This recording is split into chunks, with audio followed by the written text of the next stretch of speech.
Example है बच्चों यहाँ पे 3.6। यहाँ पे क्वेश्चन में बताया जा रहा है कि the following data were obtain during the first order thermal decomposition of N2O5 gas का दे रखा है कांस्टेंट वॉल्यूम पे। यहाँ पे डिकम्पोजिशन दिखा रखा है, दो पार्ट में डिवाइड हो जाता है। और यहाँ पे ये भी इंफॉर्मेशन है कि जब टाइम आपका जीरो होता है तो टोटल प्रेशर की वैल्यू 0.5 होती है, और जब टाइम 100 सेकेंड यानी कि सेकेंड में दे रखा है तो टोटल प्रेशर की वैल्यू जाती है 0.15512। और आपको निकालना क्या है, कैलकुलेट द रेट कांस्टेंट। तो देखिए यहाँ पे बच्चों मैं पहले आपको एक फॉर्मूला इंट्रोड्यूस करा दूं, आपने पढ़ रखा है फॉर्मूला। ये फॉर्मूला क्या होता है, रेट कांस्टेंट का फॉर्मूला निकालने को आता है। दो केस में आता है, एक होता है आपका यहाँ पे, अगर यहाँ पे इस तरह से भी पड़ा हुआ R upon R naught upon R. R naught upon R का मतलब कंसंट्रेशन अगर इनिशियल और फाइनल दे रखी होती है तो यहाँ पे आर लगा देते हैं। और यहाँ पे प्रेशर की बात कर रहे हैं तो ये फॉर्मूला इसमें भी आता है, फाइनल इनिशियल प्रेशर अपॉन कितना फाइनल प्रेशर। और के यहाँ पे क्या कहलाता है, रेट कांस्टेंट, और टी को बोलते हैं टाइम। तो इस फॉर्मूले का यहाँ इक्वेशन आपको डिकम्पोजिशन की दे रखी है। अब इस डिकम्पोजिशन की इक्वेशन पे इंफॉर्मेशन भी दे रखी है कि अगर टाइम जब जीरो होता है तो जीरो के केस में जो टोटल प्रेशर होता है वो आपका 0.5 होता है स्टार्टिंग में। प्रोडक्ट में कोई प्रेशर नहीं होगा तो ये जीरो जीरो हो जाएंगे यहाँ पे। और जब टाइम टी की बात करेंगे तो टी टाइम के बाद यहाँ पे कितना प्रेशर डाउन हो जाएगा आपका, 2 से मल्टीप्लाई हो रहा है तो 2x में यहाँ से माइनस हो जाएगा। इसका कितना प्रेशर बनेगा 2x, 2 मोल बन रहे हैं, और यहाँ पे इसका कितना बनेगा x। अब यहाँ पे आप निकालेंगे क्या, टोटल प्रेशर पूरा प्रोसेस में कितना हो रहा है। तो टोटल प्रेशर किसका निकाला जाएगा, N2O5 plus N2O4 plus oxygen, इनका हम टोटल प्रेशर निकालेंगे। तो टोटल प्रेशर में हमारे पास देखिए क्या क्या मालूम है हमारे पास। जो N2O5 का है वो कितना है 0.5 माइनस 2x है, और N2O4 का कितना है 2x है, और ऑक्सीजन का कितना है आपका x।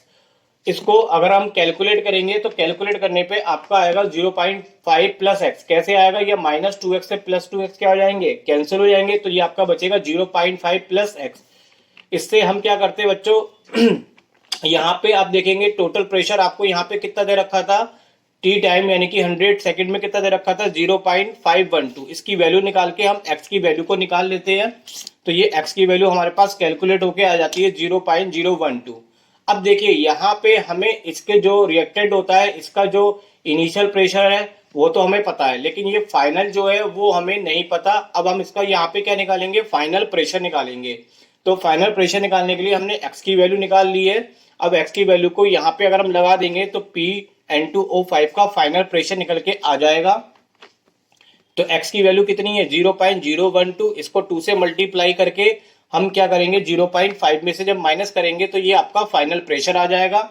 अब देखिए यहाँ पे फॉर्मूला हमने अप्लाई करा, फॉर्मूला जो रेट कांस्टेंट का प्रेशर की टर्म्स में है वो कितना है ये अप्लाई कर दिया, और इसमें हम वैल्यू लगाते हैं। टाइम कितना दे रखा आपको 100 सेकेंड है, और इनिशियल प्रेशर कितना था इसका यहाँ पे 0.5 था, और फाइनल प्रेशर जो यहाँ पे 0.5 माइनस 2x था उसकी हमने वैल्यू फाइंड कर ली, वो कितनी आई है 0.476।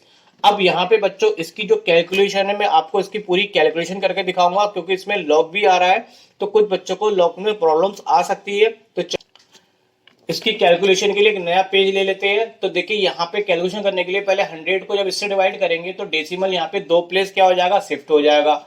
अब यहाँ पे लॉग को सॉल्व करना है तो पहले हम इसको इससे डिवाइड कर लेते हैं। तो डिवाइड करके हमारी कैलकुलेशन कुछ इस टाइप की आ जाएगी। अब हमें इसका लॉग निकालना है तो मैं इसको लॉग को अलग लिख लेता हूँ, और साथ के साथ मैं यहाँ पे लॉग टेबल भी बना लेता हूँ, क्योंकि लॉग टेबल आपको एग्जाम में मिलेगी तो वहां से आपको इसकी वैल्यू देखनी होगी। अब इसकी देखिए वैल्यू कैसे देखी जाती है, सबसे पहले देखते हैं कि यहाँ पे डेसिमल से पहले कितना लिखा है 1। 1 जितना लिखा होता है उसमें से एक क्या करते हैं माइनस करते हैं, तो कितना आ गया आपका 0। अब हम लॉग किसका देखेंगे यहाँ पे, अब डेसिमल हटा के यहाँ पे नंबर कितना आ गया 1051। इसका मतलब ये कि हम 10 का किस में देखेंगे 5 में।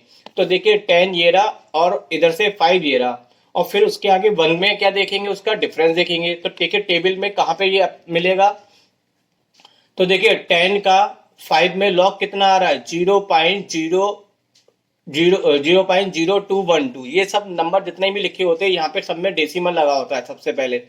तो यहाँ पे जब इसका देखेंगे तो ये आपका आ जाएगा कितना 0.0212, और इसी के आगे अगर 1 में डिफरेंस देखेंगे तो डिफरेंस कितना है 4। तो जो 4 है वो भी 4 को ऐसा नहीं लिखना है, 4 को लिखा जाएगा 0.004, 4 डिजिट में लिखा जाता है ये इस तरह से कुछ। तो ये यहाँ पे हमने क्या करा हमने यहाँ पे क्या करा, 10 का देखा 5 में, 10 का जो 5 में है वो कितना है आपका 0.0212 है। और इसके बाद 1 में हमने क्या देखा, इसका डिफरेंस देखा, तो डिफरेंस यहाँ पे कितना है, यहाँ पे 4, 4 को हम लिखेंगे 0.004। अब इन दोनों को अगर हम प्लस कर देते हैं तो प्लस करने पे आपका यहाँ पे ये आ जाएगा 0.0216, यानी कि इसके लॉग की जो वैल्यू है वो निकल के आ गई। अब हम आगे का पार्ट सॉल्व करते हैं, के निकालना था हमें, तो के निकालने के लिए हमारे पास क्या था 0.0230 था, और यहाँ पे जो लॉग लिखा था उसकी हमने वैल्यू जो निकाली वो यहाँ पे लगा दी। अब यहाँ पे थोड़ा सा हम सॉल्व कर लेते हैं। सॉल्व कैसे करा हमने, यहाँ पे डेसिमल को 2 प्लेस इधर ले गए, इसमें भी डेसिमल को 2 प्लेस इधर ले गए, तो ये 2 प्लेस इधर जाके 2 और 2 कितना हो गया -4। अब ये कितना आ जाएगा 2.303, और ये कितना बन जाएगा 2.16। इन दोनों की अगर हम मल्टीप्लाई करेंगे तो मल्टीप्लाई होने के बाद हमें आंसर मिल जाएगा 4.97 10 इंटू 10 की पावर -4 सेकेंड। तो यहाँ पे देखिए जो कैलकुलेशन मैंने छोड़ी थी हमने यहाँ तक कर लिया था, इसको जब मैंने कैलकुलेशन अभी आपको करके दिखाई तो इसका आंसर कितना आया आपका बच्चों 4.97 आया 10 की पावर -4, और ये किस में आया आपका सेकंड में। तो इस तरह से यहाँ पे ये क्वेश्चन क्या हो जाता है आपका कंप्लीट हो जाता है।